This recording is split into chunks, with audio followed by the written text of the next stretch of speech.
Okay, hello everybody. Enough people requested that I go over the rest of the game between Carlsen and Finegold, and here it is. And there are a few things, a few general principles that we can remind ourselves, and if you don't know them, that you need to do in all of your games. At any time, you need to understand the position, you need to evaluate it to see who has an advantage in one of the strategic elements, and to actually determine if someone actually has an advantage. Sometimes that's equal. One player may have an advantage in time, another in force. So if we look at the position here, even right now before black played the king here, we've got three white pieces out in the middle of the board ready to dance around and check the king against only the bishop. That's why the king moved here, to allow this rook into the game. So white has a major developmental and piece activity advantage, which is really just a force advantage, right? The four elements: time, space, force, and pawn structure.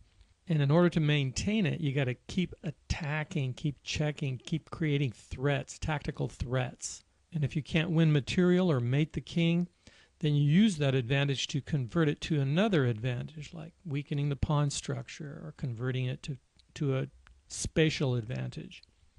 The most important thing is to not relinquish whatever advantage you have. Okay, so the black king moved here, uniting the rooks. And when the king is exposed, as he is here, your goal should be to try to mate him. Make him dance around, move him towards your own pieces. And that's what Carlsen does with force, with tempo. He checks him. And the king moves up. Otherwise, you'd have to go back and this rook would be out of the game again. And now what are you supposed to do with rooks so they can be more powerful? They form a battery. They unite themselves. Carlsen does that. And now we can check the king forever here with a check here, slowly moving towards a mate. Black gets that rook out, preparing power move number one, a preparation for check here. With dreams of winning this pawn, perhaps? Not likely. He's going to have to stop the mate threats. You might be wondering what would happen here if the rook were to come here.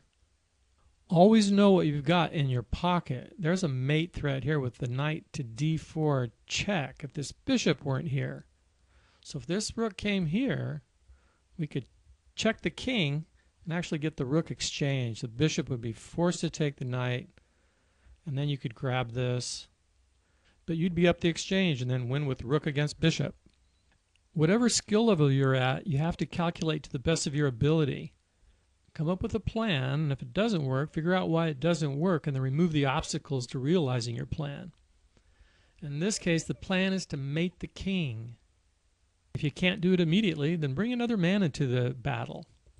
So he slides the pawn up, removing this escape square for the king and also defending the rook. And now black throws in a spite check. The king runs up. And now there's a mate threat now because of this pawn push. It's actually a mate threat. Rook to d6 mates the king because the king can't run here. So black goes back to defend this square, this mating square.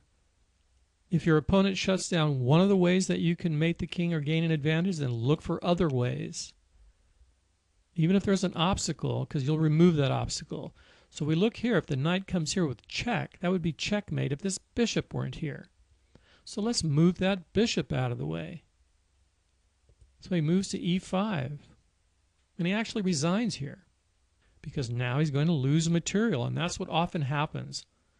When you have a definitive advantage, your opponent usually has to give up material to prevent mate or some other major advantage. So Carlsen demonstrated several of these ideas which helped guide him towards finding the winning solution. And you can too. Talk to you later and see you in the next video.